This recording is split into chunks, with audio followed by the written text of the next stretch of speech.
Baik, kita akan mulai tentang pembahasan integer programming. Jadi ini review ya. Ya, jadi untuk integer programming ini kita akan mulai dengan memformulasikan integer programming. Nah, sebenarnya untuk di formulasi ini nanti akan ada 3 soal di situ. Oh ya, sebentar, maaf ya. Saya ulang dari depan ya. Oke.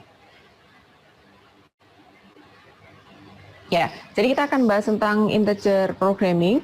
Nah, yang pertama akan kita lihat adalah sebenarnya adalah pembagian dari kasus integer programming itu. Di sini nanti akan ada 3 soal yang saya berikan. Itu untuk menggambarkan klasifikasi model dari integer programming itu sendiri. Nah, sekarang kita lihat untuk yang pertama. Soal 1, 2, 3 ini saya ambilkan dari Science Management ya. Pertama, itu adalah sebuah shop selling mesin itu merencanakan untuk mengekspansi tokonya ya dengan membeli 3 mesin, yaitu stamping mesin, membeli 2 mesin, yaitu stamping mesin dan drawing mesin. Nah, diestimasikan untuk setiap stamping mesin itu akan meningkatkan profit 100 per hari, sedangkan drawing mesin itu akan meningkatkan daily profit 150. Nah, harganya untuk setiap stamping mesin itu 8.000 dan akan memerlukan tempat 15 square feet per mesinnya. Sedangkan untuk yang drawing mesin itu harganya 4.000 dan akan memakan tempat 30 square feet per mesinnya. Gitu ya. Nah, yang tersedia dananya adalah 40.000. Sedangkan area yang tersedia adalah 200 square feet. Nah, di sini kasusnya kalau kita lihat, ini keputusan atau decision variabelnya itu adalah berapa jumlah stamping mesin dan drawing mesin yang harus dibeli supaya daily profitnya itu adalah maksimal. Jadi kalau yang nomor 1, ini kita tulis, ini adalah memaksimumkan profit ya. Profit sama dengan daily profitnya untuk yang stamping mesin adalah 100 X1 begitu, ditambah 150 X2. Nah, ini adalah daily profit yang diakibatkan kalau kita membeli masing-masing mesin gitu. Batasannya ada 2, yaitu di sini adalah budget constraint dan area constraint. Nah, untuk budgetnya kita lihat harganya, harga dari stamping mesin ya, stamping mesin itu adalah 8.000. Jadi ini adalah 8.000 X1 ditambah, kita lihat tadi X2-nya adalah drawing mesin ya, drawing mesin berarti X2 itu harganya adalah 4.000 X2. Budget yang dialokasikan adalah 40.000. Kemudian batasan yang kedua adalah area yang tersedia. Untuk setiap drawing mesin, untuk yang setiap stamping mesin itu occupy 15 square feet, berarti 15 X1. Untuk setiap drawing mesin ya itu 30 square feet. Area yang tersedia adalah 200. Nah, seperti ini. Kemudian kita tahu bahwa yang namanya mesin itu adalah integer ya, tidak boleh bernilai pecahan. Nah, sehingga dalam hal ini X1 dan X2 lebih kecil daripada 0 dan integer. Nah, sebenarnya penekanannya ada di sini. Ya, ada kata-kata batasan bahwa kasusnya adalah integer. Itu kasus 1. Kasus 1 itu adalah ketika semua variabel keputusannya itu integer. Nah, ini yang dinamakan dengan integer programming itu sebenarnya itu. Atau ada yang bilang total integer ya. Total integer itu seluruh variabel keputusannya adalah integer. Nah, jadi integer programming itu associated bahwa seluruh variabel keputusannya itu adalah integer. Jadi ini semua decision variable itu adalah integer. Itu kasus 1 ya. Kasus yang kedua sekarang. Sebuah city council itu sedang mempertimbangkan untuk membangun beberapa public facilities. Dipertimbangkan ada 4 ya, swimming pool, tennis court, athletic court, dan sport center. Nah, budgetnya adalah 120.000 untuk proyek ini, dan area yang tersedia adalah 12 acre. Karena area untuk membangun swimming pool dan tennis court itu ada di lahan yang sama, jadi hanya ada satu lahan yang memungkinkan satu di antara duanya itu yang bisa dibangun. Nah, kemudian ada data nih di tabel 2 itu terkait dengan expected utilization per day-nya, kemudian harganya dan area yang diperlukan. Nah, baik. Sekarang kalau kita lihat di sini, kasusnya karena ini adalah Dewan Kota ya, berarti kan non-profit, sehingga yang menjadi objektif di sini adalah memaksimumkan utilization. Misalnya ya, maksimumkan utilization. Oke, ini misalnya swimming pool nanti X1, ini X2, ini X3, ini X4, begitu. Nah, sekarang maksimumkan U itu sama dengan untuk swimming pool itu utilization per day-nya 300, berarti 300 X1, ditambah 90 X2, ditambah 400 X3, ditambah 150 X4. Nah, itu adalah utilisasinya. Nah, kalau kita lihat sekarang, XI, X1, X2, X4, ini berbeda dengan yang di atas ya. Kalau yang di atas tadi, X1, X2, kalau didefinisikan ya, X1, itu tadi di sini adalah jumlah stamping mesin ya. Stamping mesin yang dibeli. Nah, X2 tadi juga jumlah drawing mesinnya.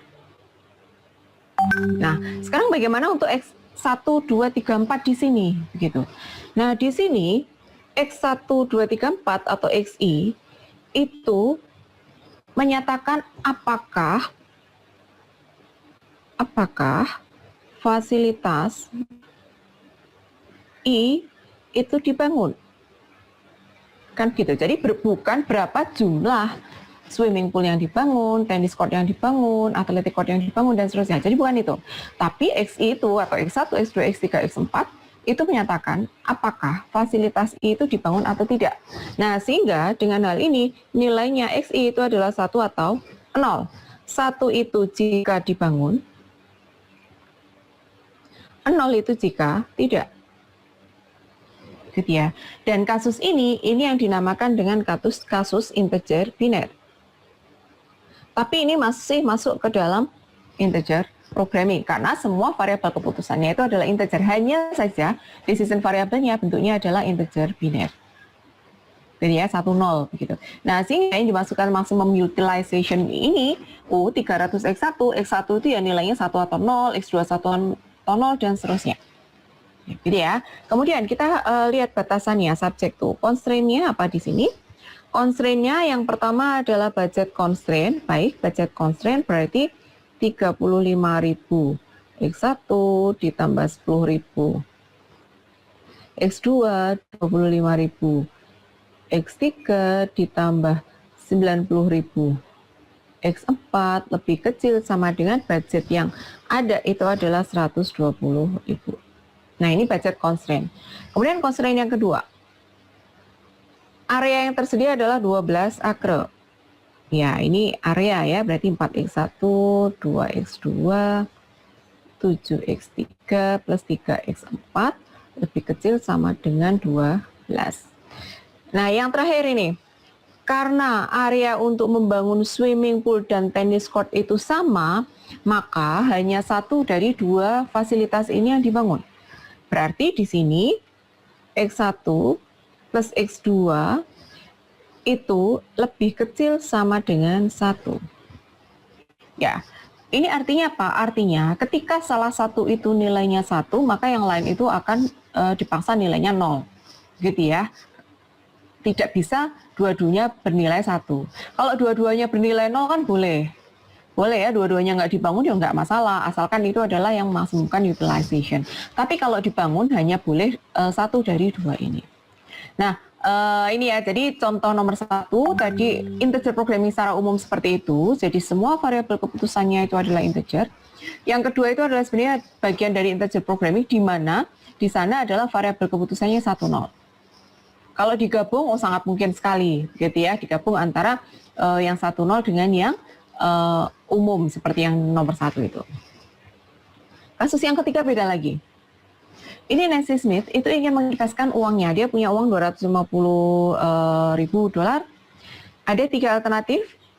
Di sini adalah kondominium, gold, dan bonds, ya saham. Nah, dia ingin mencari dari alternatif-alternatif itu mana yang harus dia pilih supaya return di akhir tahun pertama itu menjadi maksimum. Ada data harga di situ. Asumsi dasar dari contoh ini adalah, ini saya state asumsi di awal gitu. Asumsinya adalah untuk kondominium dan bond itu adalah diskret. Begitu ya, karena kalau beli saham nggak boleh beli separuh gitu ya, nggak boleh beli seperempat, kan nggak, berarti kan harus belinya adalah per lot. Nah, sehingga keputusannya adalah diskret di sana. Sedangkan untuk emas, gold, itu adalah asumsinya continue. Continue. Nah, sehingga ini jadi discrete variable, ini jadi continue variable. Nah, asumsinya itu. Sehingga sebenarnya apa? Untuk kasus ini, inilah yang disebut sebagai kasus mixed integer programming. Apa itu mixed integer programming? Mix ini refer kepada variabel keputusannya itu adalah mix antara continue dan discrete. Begitu. Nah, jadi kalau Anda mendengar formulasinya membentuk mixed integer programming, oh itu artinya variabel keputusannya itu adalah continue dan discrete. Jadi ada dua tipe variabel keputusan. Tapi kalau yang di depan tadi, kenapa kok ini saya sampaikan ini tadi kategorinya integer programming? Kalau integer programming saja berarti semua variabel keputusannya itu adalah integer. Tapi kalau ada kata-kata mix-nya di depan, itu artinya bahwa variabel keputusan kita itu adalah gabungan antara continue dan integer. Itu satu. Kemudian yang kedua, integer programming, mixed integer programming itu associated dengan linear. Ya, jadi kalau tidak disebut, itu ya asumsinya semua modelnya, semua persamaannya itu adalah linear. Terus bagaimana kalau non-linear? Kalau non-linear itu yang disebut sebagai MINLP misalnya. Nah, jadi ada tambahan ini, mixed integer non-linear programming. Jadi MIP ini sebenarnya singkatan dari MILP sebenarnya, mixed integer linear programming. Integer programming tadi itu sebenarnya juga singkatan dari integer linear programming. Tapi karena model itu defaultnya linear, kenapa kok defaultnya linear? Artinya as long as kita bisa membangun model itu menjadi linear, kenapa harus non-linear? Gitu ya, bahkan kalau non-linear itu ada salah satu teknik untuk melinearkan. Supaya apa? Supaya gampang diselesaikannya. Jadi kompleksitasnya itu menurun, penyelesaiannya lebih cepat dan seterusnya. Sehingga defaultnya adalah linear. Jadi kalau kita mendengar MIP atau IP, mixed integer programming atau integer programming, itu adalah modelnya linear semua.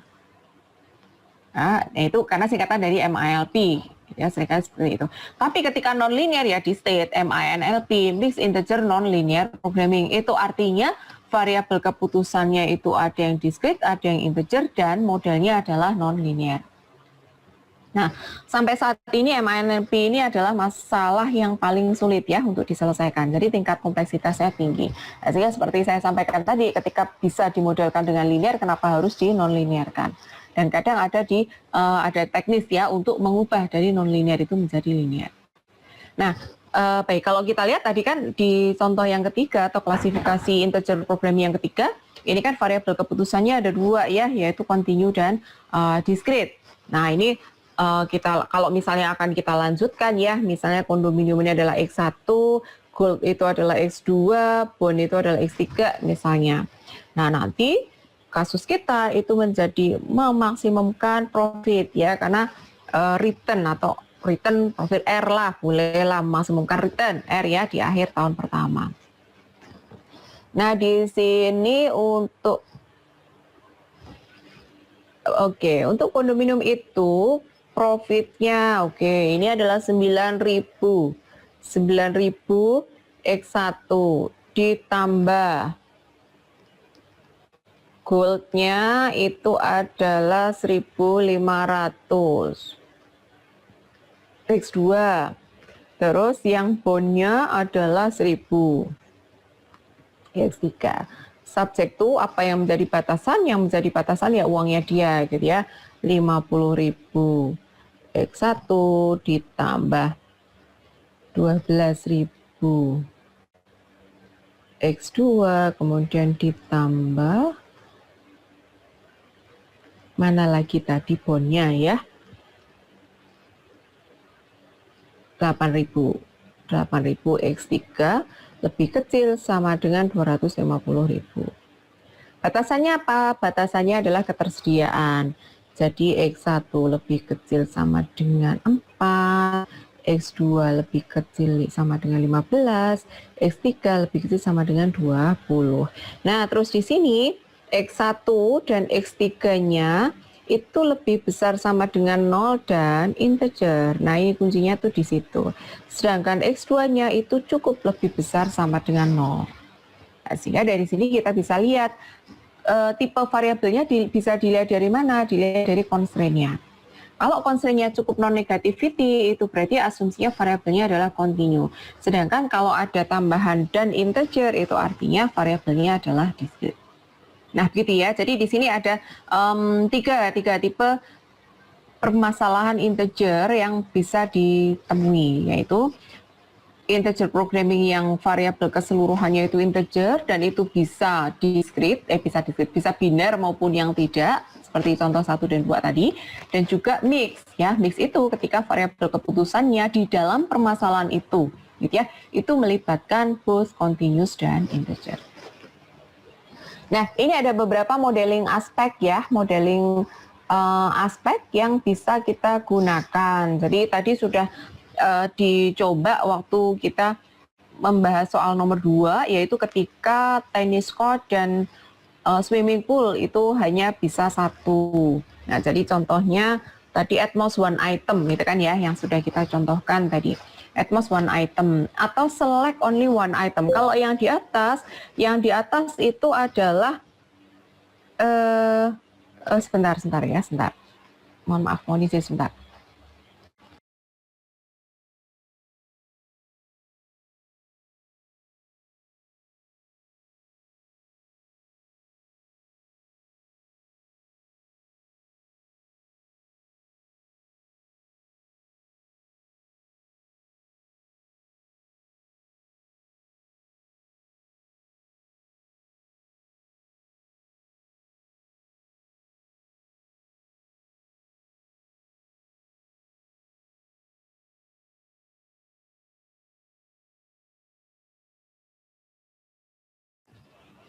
Ya, oke, kita lanjutkan ya. Mohon maaf terganggu sebentar.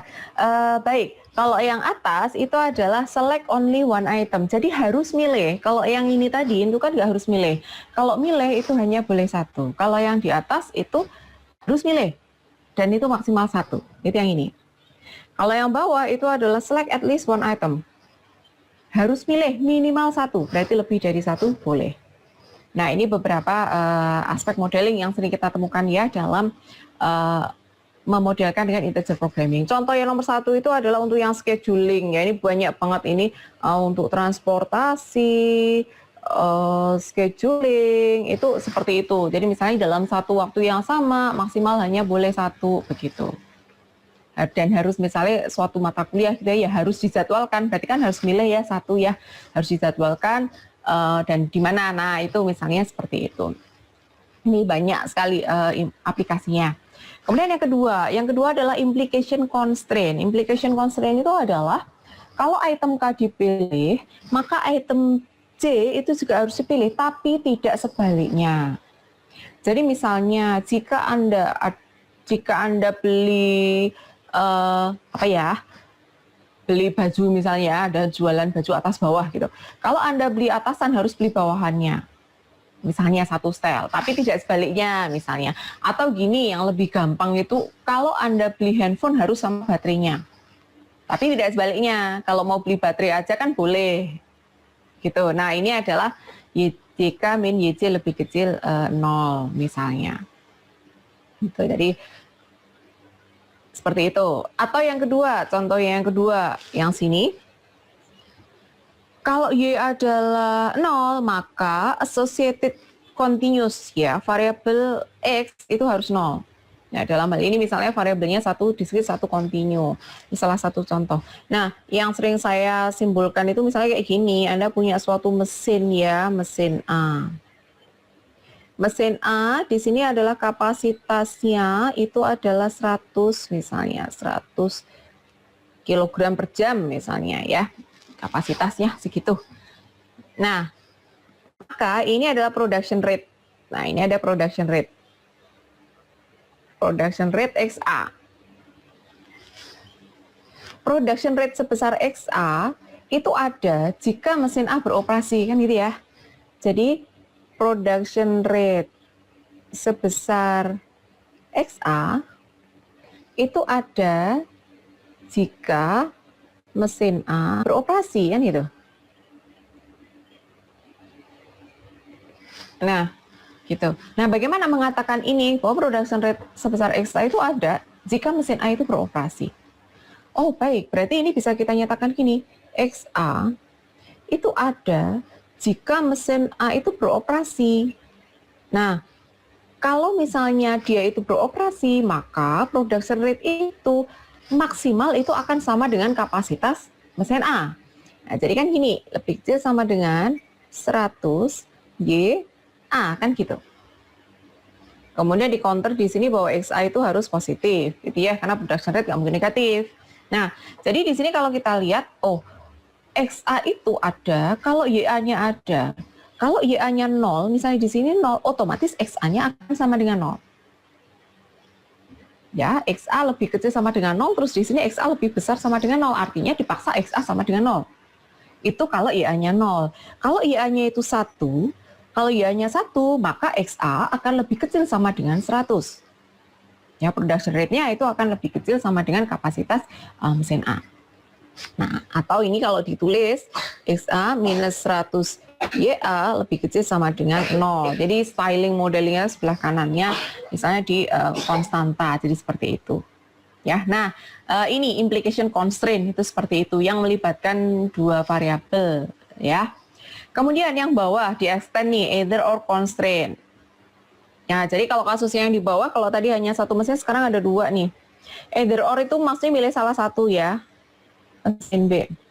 Sama kasusnya kayak tadi, ini ada kapasitasnya misalnya 150 kg per jam. Ini ada production rate sebesar XB. Kasusnya adalah pilih mesin A atau mesin B untuk berproduksi. Nah, misalnya kayak gini. Nah, jadi kita disuruh milih salah satu nih. Milih, karena ini or ya, either or. Jadi milih mesin A atau mesin B. Kalau N mah gampang. Kalau N itu ya tinggal implication constraint-nya tadi diulang ya. Ini berlaku untuk mesin A, ini untuk mesin B gitu ya. Nah, tapi ini atau gitu ya. Kalau mau pakai A ya A saja, kalau B ya B saja gitu. Nah, terus bagaimana kalau seperti ini? Saya pindah di atas. Kita kaitkan, tadi kan berarti kan nggak bisa dua-duanya ya, hanya bisa salah satu. Artinya apa? Artinya di sini dipaksa bahwa XA plus XB itu sama dengan 1. Mereka harus berproduksi, tapi kita disuruh milih nih, mau pakai A atau B. Oh maaf, Y, tadi simbolnya Y. YA atau YB. YA atau YB sama dengan 1. Ini artinya YB itu sama dengan 1 min YA. Nah, baik, kemudian kita bisa modifikasi nih persamaan yang kita dapat tadi, bahwa XA tadi min 100 YA lebih kecil sama dengan 0, kan tadi begitu ya. Artinya ini nanti kalau A-nya itu tidak berproduksi, XA-nya itu pasti 0. Kalau A tidak berproduksi, pasti kita akan menggunakan mesin B. Nah, jadi ini kita kaitkan. Berarti XB itu akan ada kalau A tidak dipakai. Berarti ini 150 kalau A tidak dipakai. Kalau A dipakai berarti dia 0. Berarti ini adalah 1 min YA. Nah, kita kaitkan seperti itu. Artinya apa? Ketika YA-nya itu sama dengan 0, ketika YA-nya sama dengan 0, berarti kan nggak dipakai mesin A. YA-nya sama dengan 0 ke sini. Oh, ini XB-nya ada gitu nilainya. Jadi XB jadi lebih kecil sama dengan 150. Nah, seperti itu ya. Ini adalah beberapa, ini contoh sederhana saja kok ya. Nanti dalam aplikasinya itu banyak kita menggunakan bantuan variabel integer. Nah, oke. Kita lanjutkan ke ini beberapa modeling aspek ya. Kemudian kita lanjutkan ke bagaimana ya menyelesaikan metode integer programming ini. Nah, di sini akan kita bahas itu adalah metode branch and bound. Branch and bound itu ini termasuk kategori exact solution. Kenapa exact solution? Karena dia itu mencari semua possible alternatif. Jadi semua possible alternatif itu dia explore tanpa ada satupun yang terlewat. Begitu. Nah, sehingga dia bisa dikategorikan exact solution. Artinya apa? Nanti solusinya adalah the true optimum. Begitu. Jadi bukan metode pendekatan. Ya, makanya yang saya sampaikan adalah branch and bound ini, begitu ya. Karena ini akan menjadi benchmark ketika Anda menyelesaikan dengan algoritma-algoritma yang lain. Dan dikatakan di sini branch and bound itu dikatakan the most widely used and probably the most successful method for solving both integer programming and mixed integer linear programming. Begitu. Nah, idenya seperti ini. Yang pertama, kita selesaikan masalahnya itu dengan mengabaikan dulu batasan integernya. Dengan kata lain, kita asumsikan saja variabelnya kontinu. Kemudian yang kedua, kalau ada variabel yang harusnya integer kok masih kontinu, maka kita lakukan branching di sana. Dibagi gitu ya, dibagi menjadi 2 cabang begitu. Dan di setiap cabangnya itu nanti akan kita tambahkan constraint. Nah, untuk menghindari pencarian yang berlebihan, kita menggunakan bounding method. Ya, jadi branch tadi adalah memecah ya, mencabangkan variabel yang seharusnya integer tapi belum integer, jadi dicabangkan.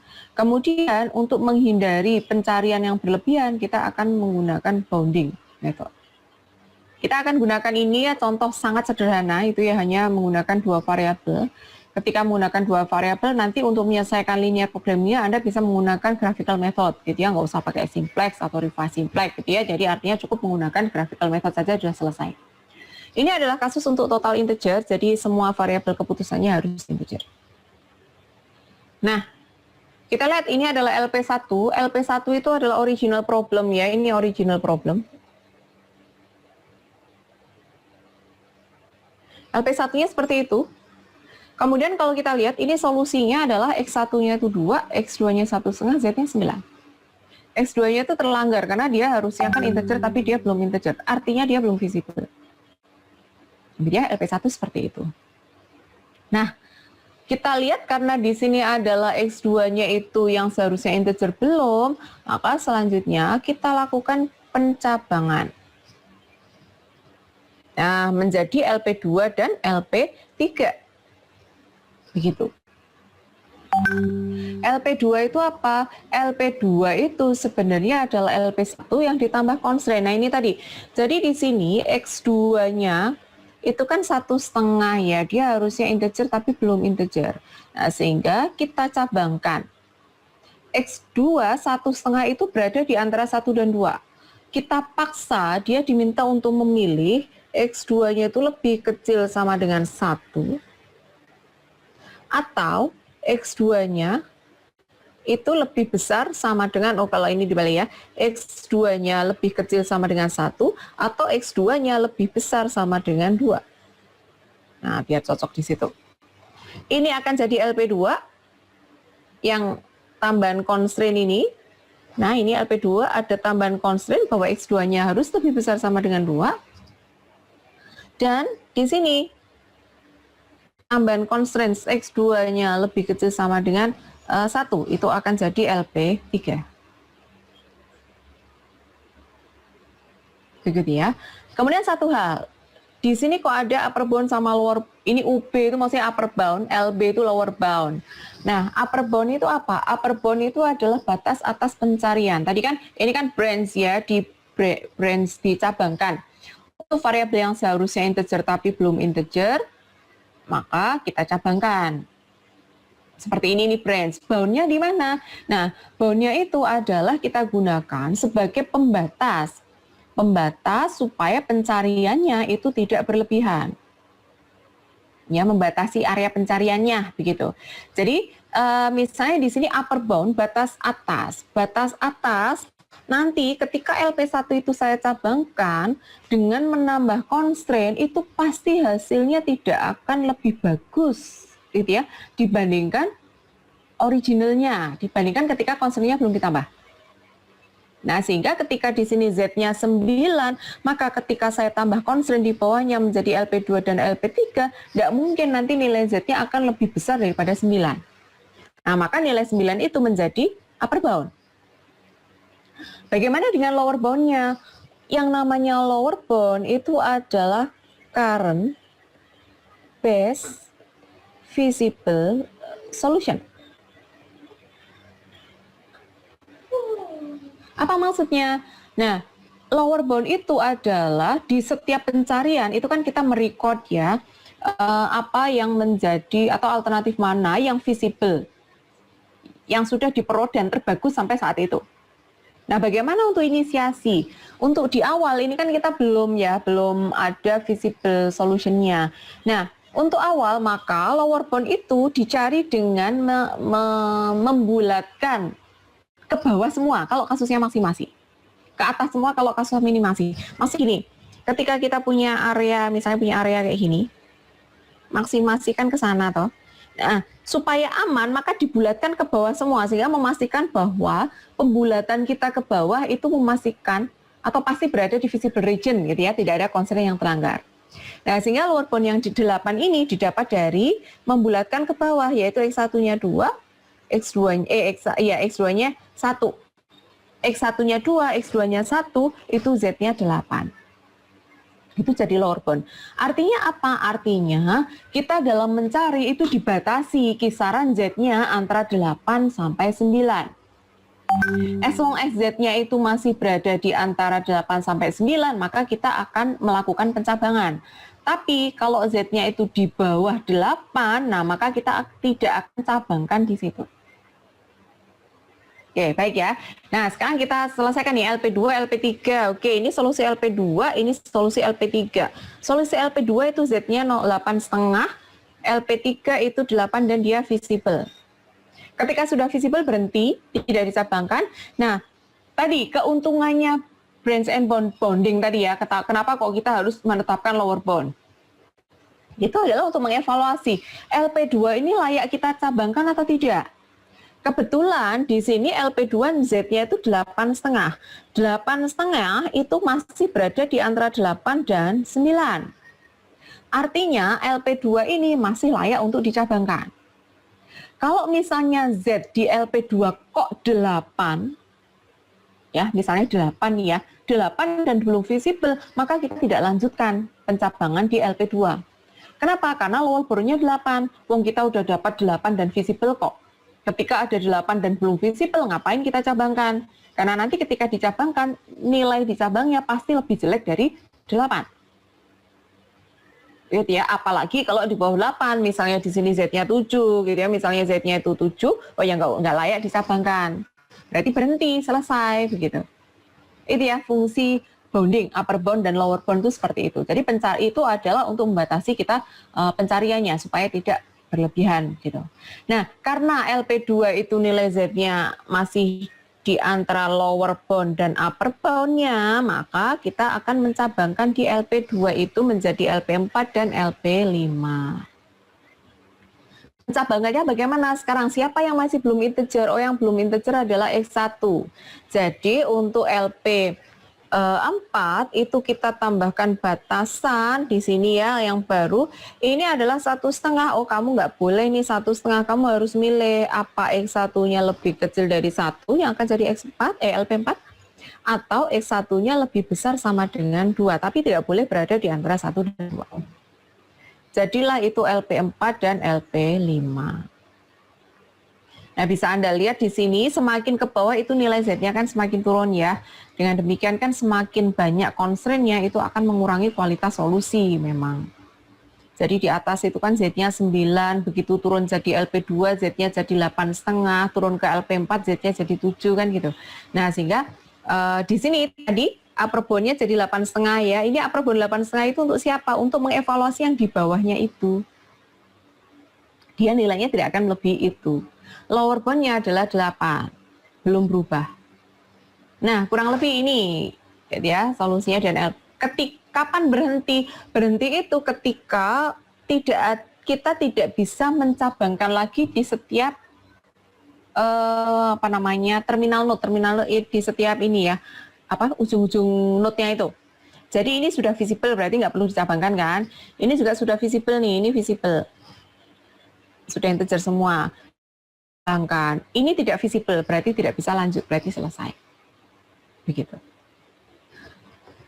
Contoh lain. Nah, ini contoh lain yang lebih panjang, ini bisa kita lihat, nanti Anda bisa hitung sendiri ini ya bagaimana mendapatkan angka-angka itu. Bisa Anda menggunakan Microsoft Excel ya, menggunakan fasilitas solver. Silakan nanti berlatih sendiri di rumah gimana menyelesaikan linear programming dengan solver.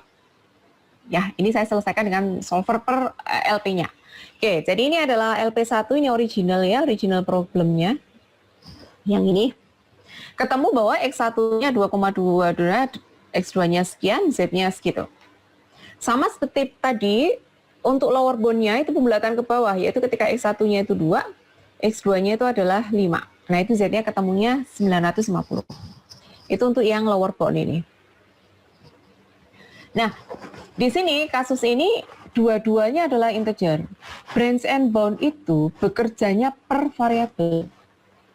Jadi ketika misalnya variabel Anda itu ada 10 dan 10-10-nya itu harus integer, lah kok ternyata continuous semua, itu tetap breakdown-nya itu tetap dipilih satu variabel.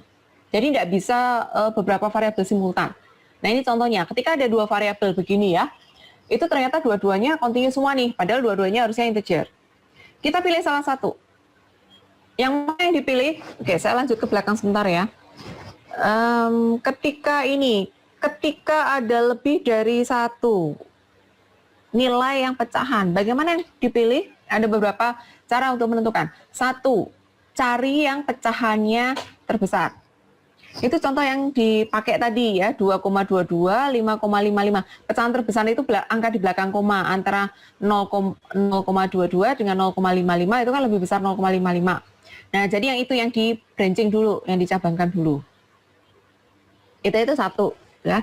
Yang kedua adalah kita mengassign priority berdasarkan tingkat kepentingannya. Jadi dievaluasi nih antara variabel satu dengan yang lain, mana sih yang lebih penting, mana yang paling penting. Nah, bisa prioritas berdasarkan itu. Nah, kenapa kok idenya apa? Kenapa kita harus assign berdasarkan prioritas?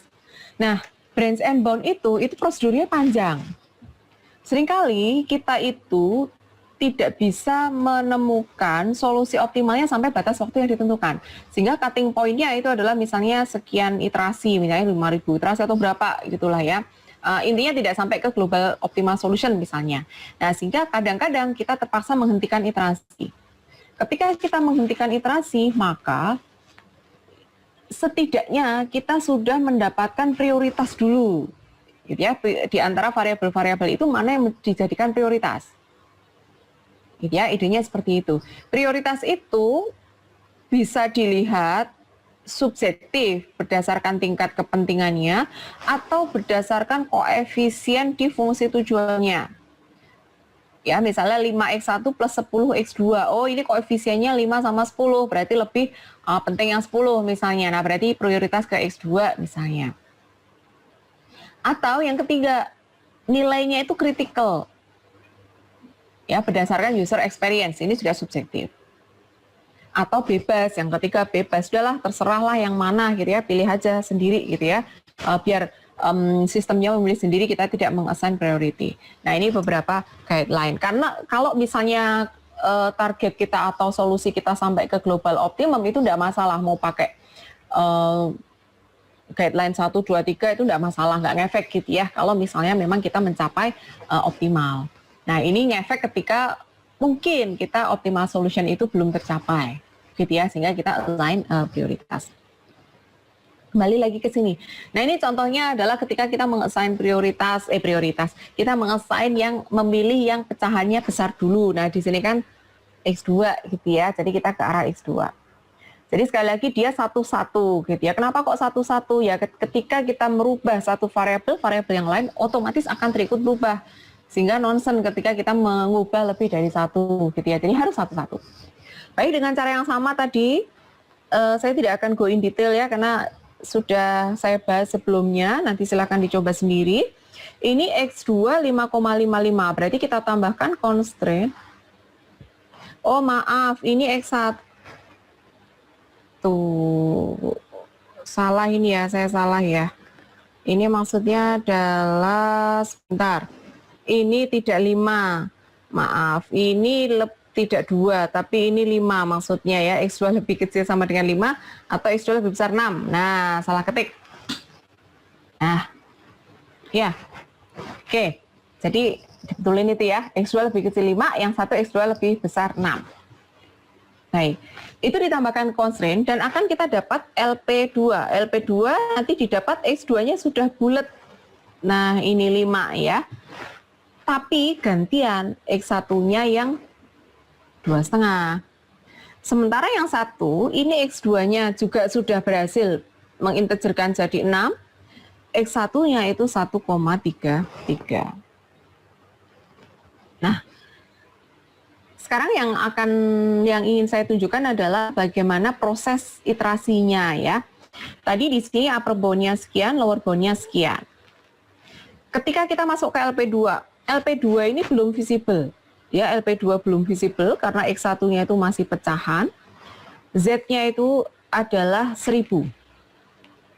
Nah, di sini yang menjadi lower bound 950.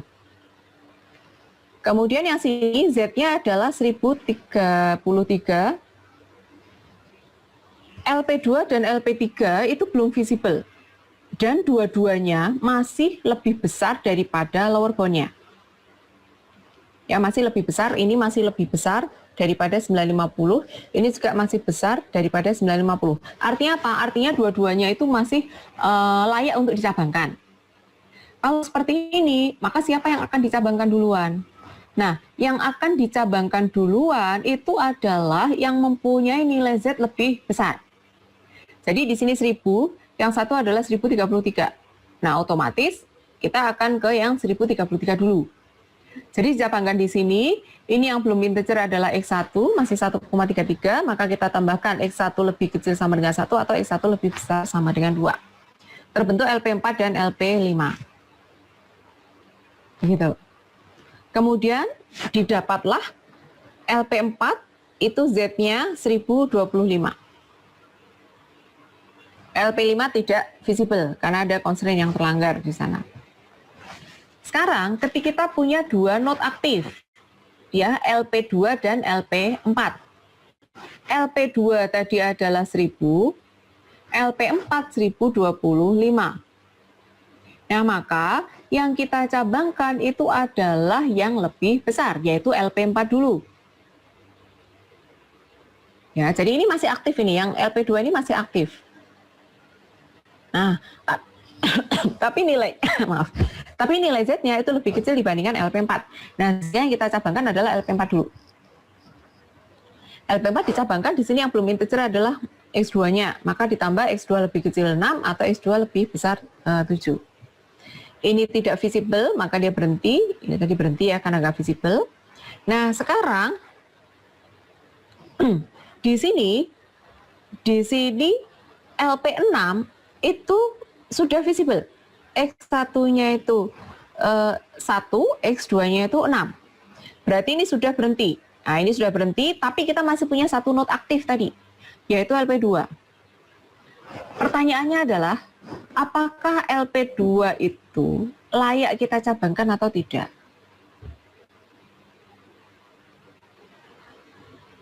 LP2 layak dicabangkan atau tidak. Ini maaf 1000 ya, karena ikuti Z. LP2 itu tidak layak dicabangkan. Kenapa? Karena nilai Z-nya itu 1000, di mana 1000 itu di sini aja sudah visible. Di sini 1000 dan tidak visible.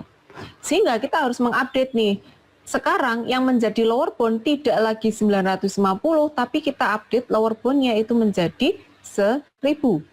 Artinya ketika Z-nya itu 1000 dan sekarang lower bound-nya menjadi 1000 karena tidak lagi 950. Kalau tadi masih 950 ya, karena current base visible solution. Visible solution-nya 950. Tapi ketika kita sudah menemukan nilai visible yang baru dengan Z yang lebih tinggi, maka lower bound-nya menjadi 1000.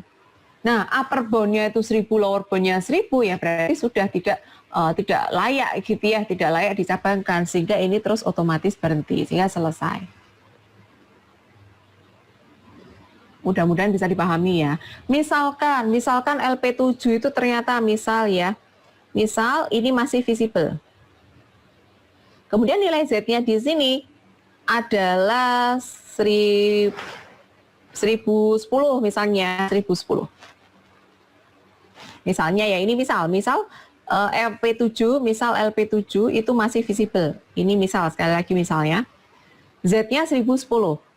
Ini tadi masih aktif, ini berarti masih aktif. Kok visible? Maksudnya tidak visible tapi masih tidak ada constraint yang terlanggar gitu maksudnya ya. Jadi misalnya masih bisa lanjut LP7, ini tidak ada constraint yang terlanggar. Tidak ada constraint yang terlanggar. Tapi masalahnya masih variabelnya masih continue, ada yang continue yang seharusnya integer. Nah, pertanyaannya apakah masih bisa dilanjutkan? Masih. Kenapa? Karena tadi lower bound-nya adalah 1000. Jadi nanti di sini upper bound-nya itu 1010, tapi lower bound-nya itu 1000. Gitu ya. Ini kalau misal LP7 masih bisa dilanjutkan. Tapi di sini LP7 sudah tidak bisa dilanjutkan karena tidak ada solusi yang memenuhi semua constraint itu. Nah, ini cara kerja branch and bound kurang lebih seperti itu ya. Jadi yang ingin disampaikan dalam contoh yang nomor 2 ini sebenarnya adalah satu, kalau variabelnya itu lebih dari satu yang continue yang seharusnya integer, apa yang kita lakukan? Pilih salah satu gitu ya. 2, kalau misalnya ada lebih dari satu node yang aktif dan perlu dicabangkan, mana yang perlu dicari? Cari yang Z-nya lebih besar untuk kasus masing-masing. Gitu ya. Kemudian ketika semuanya sudah berhenti, artinya node-node-nya tadi sudah selesai seperti ini, kita masih punya node yang aktif gitu, apakah dia itu masih harus dilanjutkan? Kita evaluasi apakah nilai Z saat itu masih berada di antara lower bound dan upper bound. Kalau nilainya sudah sama atau lebih kecil daripada lower bound-nya, maka dia sudah tidak layak untuk dilanjutkan. Nah, begitu ya. Jadi itu pentingnya kita mengevaluasi. Jadi dalam branch and bound itu, kalau Anda amati dari perjalanan di sini, semakin ke bawah itu upper bound-nya semakin turun, lower bound-nya semakin naik. Gitu. Jadi di sini tadi lower bound-nya 950, upper bound-nya 1025. Di sini ketika sudah ada ditemukan new visible solution-nya dan ini lebih bagus, maka kan lower bound-nya jadi naik, jadi 1000. Sementara upper bound-nya itu semakin turun. Ya, mohon maaf tadi ada beberapa typo ya, ini typo 1, X2-nya yang satu lebih kecil sama dengan 5, yang satu lebih besar sama dengan 6. Kemudian ini upper bound-nya ini 1000 ya, bukan 1056, 1000 itu refer ke Z-nya di sini. Nah, itu tolong dibetulkan sendiri catatan di situ ya. Nah, oke, itu branch and bound seperti itu. Nah, ini beberapa istilah aja. Starting node itu disebut sebagai root node atau initial node. Di sini ya, LP1 itu adalah root node. Kemudian end node itu disebut sebagai terminal node. End node itu yang ini. LP5, 7, 6, 2 itu akhirnya jadi terminal node. Kalau diantaranya namanya intermediate node. Setiap path dari root node itu mendefinisikan complete solution. Setiap path itu maksudnya ini LP1, 3, 4, 6. Nah, itu adalah satu possible solution. 1, 3, 4, 7. Itu juga satu alternatif solusi dan seterusnya. Optimum solution itu kita bandingkan semua terminal node. Jadi kan kita punya terminal node tadi ini LP5, LP7, LP6 itu jadi terminal node ya. LP2 itu berhenti gitu ya, tapi dia tidak visible. Ya, nah berarti kita bandingkan dari semuanya itu gitu ya, mana yang paling bagus. Kemudian ini tadi sudah guideline gimana kalau misalnya ada lebih dari satu yang fraksional. Nah terakhir bagaimana kalau misalnya akan kita gunakan untuk menyelesaikan ini integer yang nilainya adalah 0 atau 1. Ketika XI itu 0 atau 1 tadi yang variabel biner, itu gimana menyelesaikan kalau pakai branch and bound? Kalau ini kan tadi untuk branch and bound untuk yang total integer ya. Pokoknya asal nilainya integer aja atau mixed integer. Continuous dan integer.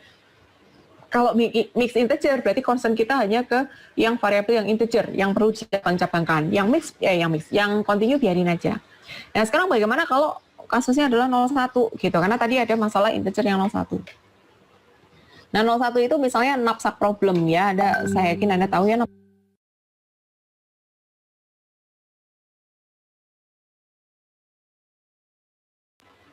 Maaf kegencet. Terus memilih di antara kapasitas-kapasitas itu mana yang harus dibawa dan mana yang tidak, yang memaksimumkan value tertentu. Jadi ini contoh, knapsack problem memaksimumkan Z, 16X1 dan seterusnya, terbatas pada ada satu batasan. XI integer nilainya antara 0 sampai 1 ya, berarti 1 sama 0 ya. Ini tidak mungkin dibawa semua. Kalau dibawa semua itu melebihi kapasitasnya. Nah, terus gimana kalau seperti ini? Nah, ini algoritmanya. Kita lihat nilai per volumenya. Kemudian kita ranking. Nilai per volumenya itu gimana? Oh ya, ini masalahnya di sini ya. Ini. Kita lihat untuk X1 itu kontribusi tujuannya 16, tapi dia memakan tempat 5. Berarti per volumenya atau per unit kapasitas, anggap saja ini kapasitas, misalnya ya, anggap saja kapasitas. Per unit kapasitasnya, maka nilainya adalah 16 per 5. Ya, misalnya kapasitasnya adalah 5 meter kubik gitu ya, dia volumenya 5 meter kubik begitu. Nah, kemudian kalau membawa item 1, itu keuntungan kita adalah 16. Berarti per meter kubiknya dia bisa menghasilkan gitu ya, menghasilkan nilai ya atau berkontribusi 3,2. Demikian juga untuk item 2, 3, 4. Ya, nah sehingga kita bisa meranking nih. Oh, berarti ranking 1 itu item 1, 2 item 2, 3 item 3, 4 item 4 berdasarkan value per kapasitasnya tadi. Nah, apa gunanya ranking ini? Ranking ini digunakan untuk meng-assign prioritas. Jadi, solusinya adalah prioritas pertama ya membawa item 1, ini ya, X1, 1. Ketika kita membawa item 1, maka volume yang tersisa itu 14 dikurangi 5, 9. Oke. Prioritas kedua membawa item 2. Membawa item 2 berarti volume yang tersisa 9 dikurangi 7 sama dengan 2. Terus prioritas ketiga membawa item 3. Ternyata item 3 itu membutuhkan tempat 4. Padahal volume yang tersisa cuma 2. Nah, sama seperti branch and bound tadi, di awal kita abaikan dulu batasan integernya kan gitu ya. Nah, sehingga berapa bagian item 3 yang bisa dibawa? Item 3 yang bisa dibawa adalah 2 per 4. 2 itu dari sisa kapasitas, 4 itu adalah kapasitas yang dibutuhkan untuk mengangkut item 3. Begitu. Sehingga solusi item 4 ya lewat karena dia prioritas 4. Nah, sehingga solusinya untuk subproblem 1 atau LP1, ini untuk LP1 ya adalah 1, 1, 2 per 4, 0. Nah, di sini artinya apa? Artinya di sini ada variabel yang seharusnya integer tapi belum integer nih, yaitu item 3. Terus gimana? Sama seperti tadi idenya tadi, tidak bisa 2/4, harus diputuskan. Apakah item 3 itu mau dibawa atau tidak? Ini kalau dibawa, ini kalau tidak. Nah, jadi begitu ke bawah adalah LP2, ini adalah LP1 plus constraint X2 sama dengan 0, X3. Kemudian ini LP3 itu adalah LP1 plus constraint X3 sama dengan 1. Nah, makanya ini karena dia constant jadi dia di-assign gitu. Kalau constraint kan harus dipenuhi ya. Nah, sehingga yang sebelah sini adalah ya sudah X3-nya 0, yang ini X3-nya 1. Terus setelah itu gimana? Dievaluasi tadi berdasarkan prioritasnya. Ya, berdasarkan prioritasnya. Jadi ketika tadi ini item 3 tidak dibawa berarti kan ya kapasitasnya masih penuh 14 gitu ya, masih penuh 14. Nah, ini kapasitasnya masih 14 gitu. Ketika X3-nya itu 0. Ketika X3-nya 1, berarti ini kan kapasitasnya sudah, karena dia harus membawa item 3, item 3-nya harus sama dengan 1, maka kapasitasnya kan tinggal 10 gitu ya. Terus kita mengarrange gimana caranya. Ketika kapasitasnya 14, maka tadi prioritasnya sesuai tadi ya. Item 1 dulu. Oh, item 1. Oke. Tadi 5 kan, berarti masih 9. Bawa item 2, 7, oh masih 2. Nah, 2-nya karena ini item 3 nggak dibawa, dilempar jadi item ke-4. 2/3 gitu. Sementara yang 1, yang kapasitasnya tinggal 10 karena dia harus membawa item 3, maka item 1 kan sesuai prioritas nih. Item 1 volumenya 5. Nah, kapasitas yang tersisa kan tinggal 10. Berarti tinggal 5. 5 itu dipakai untuk item 2. Jadi 5/7. Gantian sekarang item 2 yang belum integer. Terus jadi subproblem 4 sama 5. Ini urutan subproblem itu menunjukkan urutan ini ya, proses mana yang lanjut, mana yang enggak. Ya. Seperti itu. Terus begitu terus gitu. Ini ditambah, ini 2 ini 5/7 enggak boleh. Ini diputuskan 2 mau dibawa atau tidak. Dan ingat LP4 itu adalah LP3 plus X2 sama dengan 1. Ini LP3 plus X2 sama dengan 1 loh. LP3 itu apa? Tadi dikasih constraint X3 harus dibawa. Ditambah X2 sama dengan 1, berarti X3 sama X4 harus dibawa. Nah, sehingga di sini sisa kapasitasnya, karena sudah ada batasan bahwa X3 harus dibawa dan X4 harus dibawa, berarti yang bisa dialokasikan itu tinggal tadi di sini 10 ya, terus X2-nya tadi 7, berarti ini tinggal 3. Sisa kapasitas yang dialokasikan tinggal 3. Kalau di sini masih 10, karena X2 sama dengan 0. Nah, 3 ini gimana? Ya, prioritas urut dari tadi, item 1. Makanya ini jadi 3/5. Nah, begitu. Terus yang di sini ini berarti sudah berhenti. Nah, dan seterusnya ya, sudah berhenti. Ini seperti itu. Sehingga keputusan terbaiknya mana? Ya, kita evaluasi. Ini sudah optimum, visible ya, visible, keputusannya seperti ini. Ini invisible, ini visible. Ini invisible, ini visible. Cari Z yang paling bagus. Oh, berarti solusi optimalnya adalah ini. Nah, ini adalah branch and bound ketika kita akan gunakan untuk menyelesaikan kasus integer binary integer problem. Nah, kurang lebih seperti itu ya tentang integer programming. Terima kasih untuk referensinya. Semua buku OR ada. Nah, begitu. Silakan selanjutnya saya buka untuk sesi diskusi. Oh ya, di Google Classroom sudah saya assign ini ya, sudah saya assign tugasnya. Saya beri waktu 1 minggu ya, sama selesai dikumpulkan begitu. Ya, usahakan selesai aja di weekend misalnya gitu ya, untuk integer programming. Silakan saya buka sesi diskusi dan tanya jawab untuk integer programming. Mudah-mudahan tidak ada pertanyaan ya, karena ini ya sebenarnya materinya hanya mengulang saja ya, mengulang waktu Anda S1. Cuman refresh saja, diingatkan kembali karena posisi integer programming itu sangat penting, gitu ya. Jadi hampir semua permasalahan di teknik industri itu melibatkan variabel integer, entah routing, alokasi, scheduling, gitu ya. TSP, VRP, dan seterusnya itu melibatkan variabel-variabel integer. Nah, sehingga ini di-refresh lagi, bagaimana sih solusi untuk integer programming dengan menggunakan branch and bound. Sambil menunggu pertanyaan, kalau ada yang belum presensi, ini saya posting lagi presensinya, silakan. Bu, mau nanya? Ya, silakan. Ya.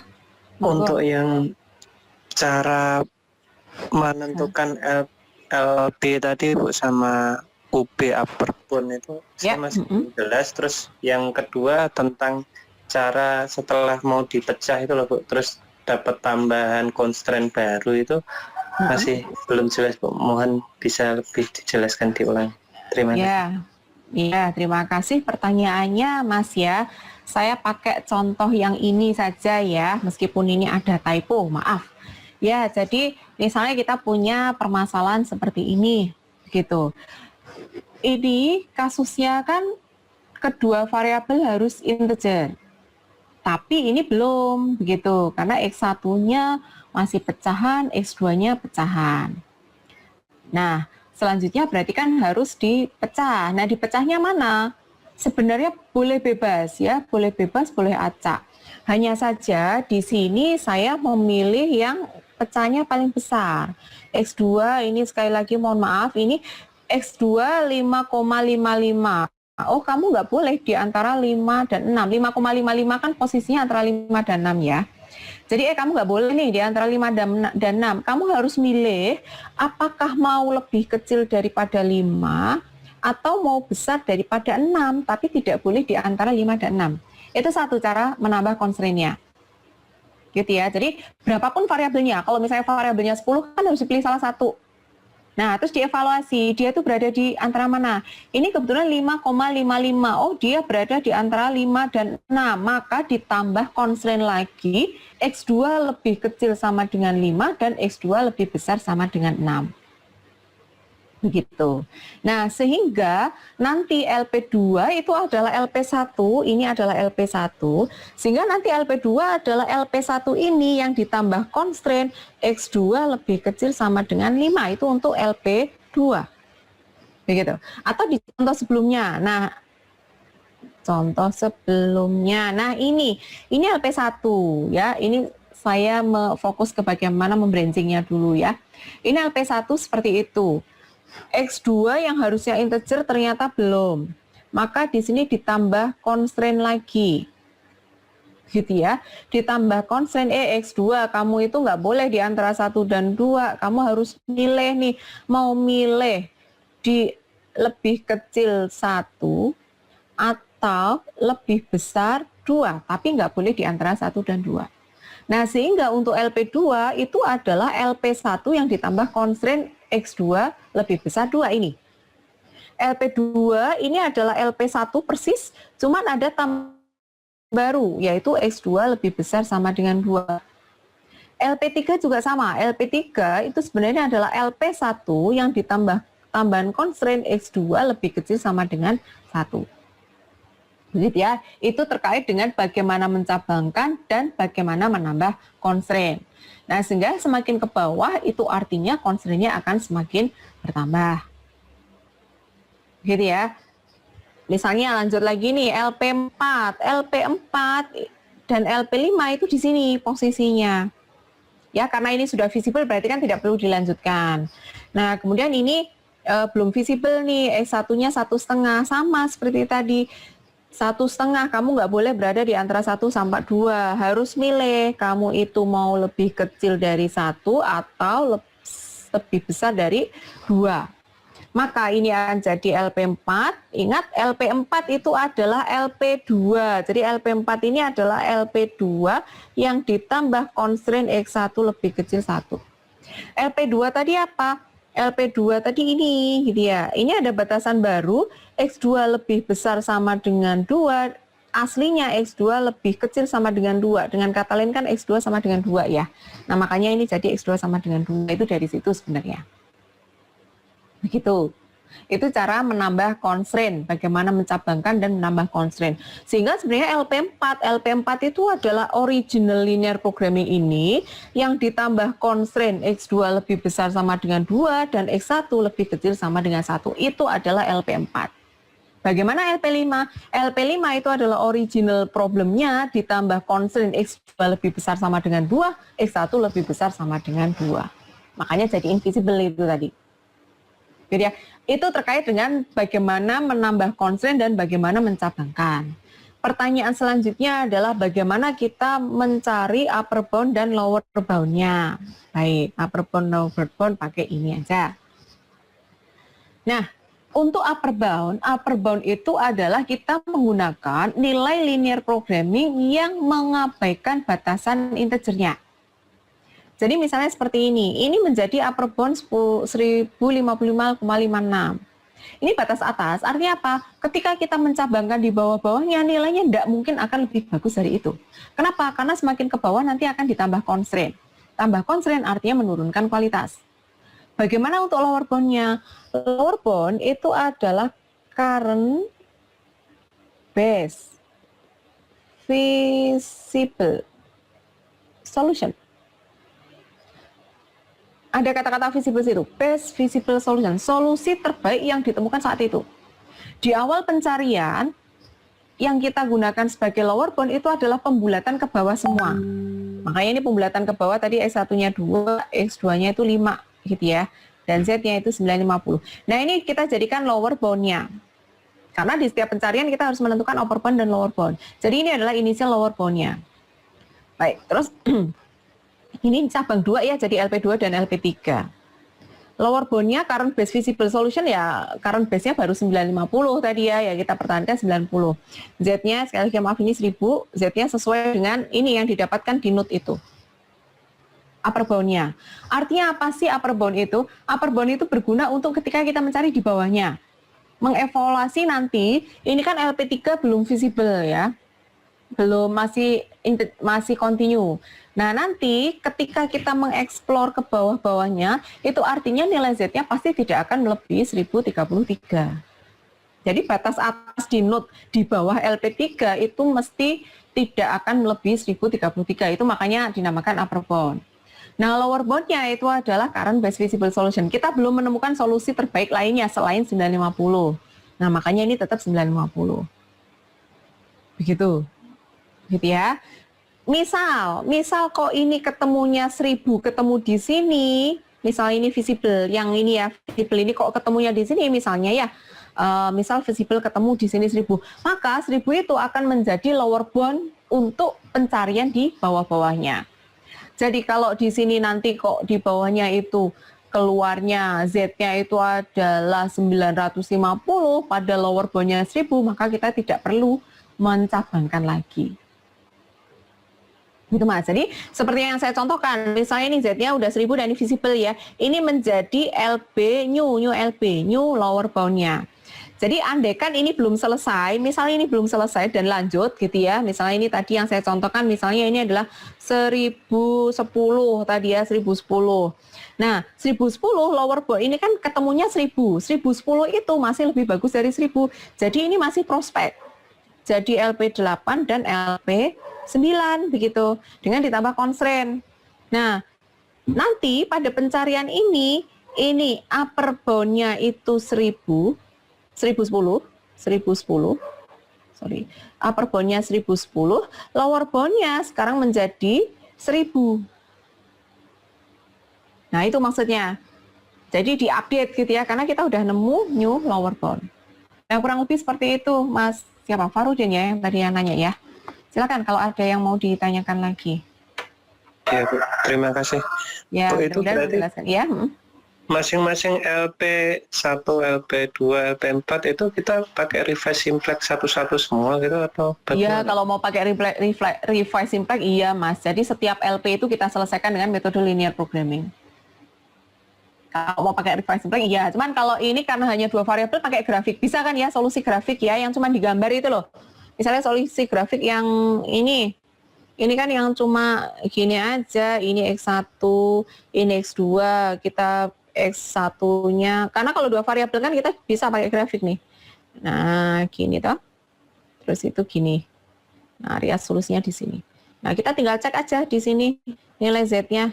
Mana yang paling bagus itu adalah nilai solusinya. Gitu Mas, jadi pakai grafik aja. Kalau misalnya Anda dapat soal cuman dua variabel, unless disuruh pakai metode tertentu, ya pakai grafik aja gitu. Kalau nggak disuruh pakai Revise Simplex, ya jangan pakai Revise Simplex.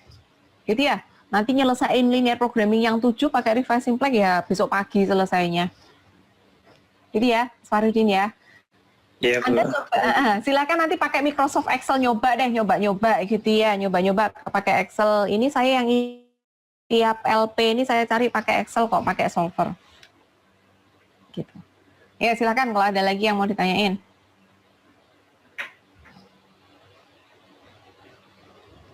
Sudah jelas ya? Boleh nanya lagi, Bu? Oh boleh. Yang tadi pembentukan modeling tadi, Bu, mungkin bisa lebih dijelaskan. Itu yang kan mana? Ada yang implikasi, ada yang, nah ya. Itu. Yang itu filosofi dari, misalkan itu kan ada 3, Bu, yang multiple choice constraint itu. Ya. Maksud dari 3 kok bisa berubah jadi 3 itu gimana ya, Bu? Saya masih belum. Ini contoh anunya aja kok. Misalnya kita contoh kasusnya adalah kamu harus milih tapi harus milih 1 gitu. Jadi kasusnya adalah misalnya untuk tadi penjadwalan di satu mesin gitu ya, di assignment problem lah, penjadwalan mesin. Jadi satu produk itu harus dibikin, kan harus diolah gitu ya. Dan satu mesin hanya bisa mengolah satu produk. Jadi misalnya X1 plus X2 plus X3 itu sama dengan 1. Ini misalnya artinya apa? Artinya dalam satu waktu hanya bisa memproduksi satu produk. Misalnya kita ngomongin assignment ya, assignment problem, job assignment. Jadi dalam satu waktu itu hanya bisa memproduksi satu produk. Atau misalnya satu mesin hanya bisa memproduksi satu produk, itu ya bisa. Nah itu contohnya kayak gitu. Jadi select only one item, tapi kan harus dipilih nih. Karena harus produk ini harus diproduksi, tapi dalam satu waktu itu cuman bisa produksi 1 gitu maksudnya. Nah itu kan kayak gitu. Gitu ya Mas, itu contoh kasusnya. Kalau yang ini, kasusnya yang tadi kolam renang sama lapangan tenis tadi, kalau mau dipilih hanya boleh 1, tapi kalau nggak milih kan boleh. Gitu ya. Kalau yang ini kasusnya ini jadi 3 itu kondisi yang berbeda.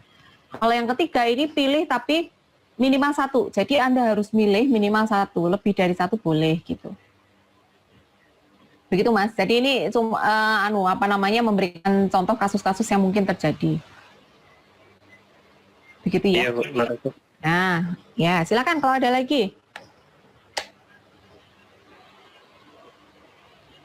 Mudah-mudahan jelas ya.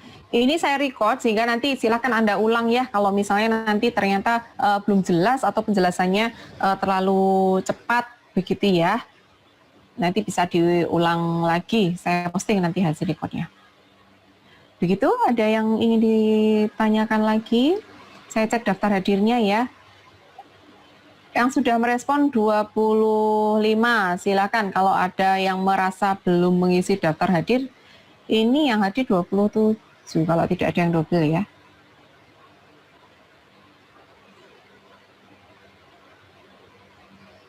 Ibu mau bertanya. Ya. Untuk ujian nanti sifatnya bagaimana ya Bu? Terima kasih Bu. Oh, terima kasih. Untuk ujian nanti saya desain untuk open book ya Mbak ya. Jadi open book saya beri waktu mungkin sekitar 2 jam. Tapi pastinya nanti akan saya posting H-1 atau H-2 untuk teknis ujiannya. Begitu. Tapi nanti saya desain untuk open book begitu. Ya. Baik Bu, terima kasih.